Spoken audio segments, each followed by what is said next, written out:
Même exercice, mais cette fois avec une fonction cosinus où j'ai légèrement transformé les manipulations.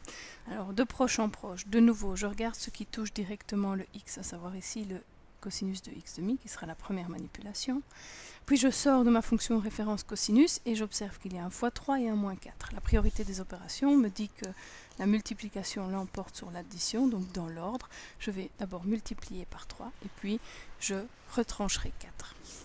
Alors la première manipulation se fait sur l'axe des x, donc on fait toujours le contraire de ce qu'on observe. X est divisé par 2, donc en réalité je vais étirer d'un facteur 2 ma fonction cosinus x horizontalement.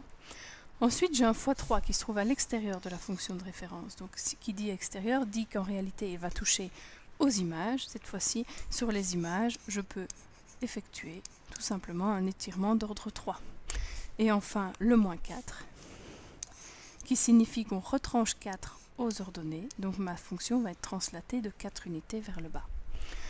Le domaine d'une fonction trigonométrique comme sinus ou cosinus, on a dit que le domaine c'était R, donc les différentes manipulations ne vont pas induire de conditions d'existence particulières, le domaine restera toujours égal à R. Première chose, je cherche maintenant l'image. Alors l'image, on sait que l'image de la fonction cosinus c'est -1 par défaut. L'image, je lis sur l'axe des Y, deux manipulations peuvent donc l'influencer. Il y a le x3 et le -4.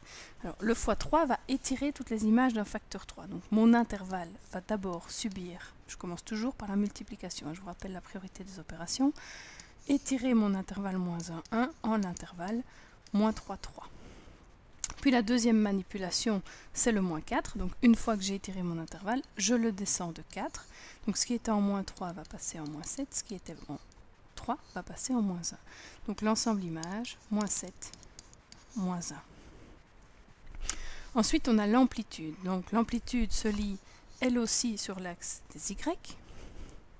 Donc si elle se lit sur l'axe des Y, il y a potentiellement deux manipulations qui peuvent la modifier, mais la translation ne fait que déplacer, donc elle ne va en rien modifier l'allure de ma fonction cosinus. Par contre, l'étirement d'un facteur 3, quant à lui, va la déformer. Il va la déformer en étirant toutes les images d'un facteur 3 par rapport à la situation initiale.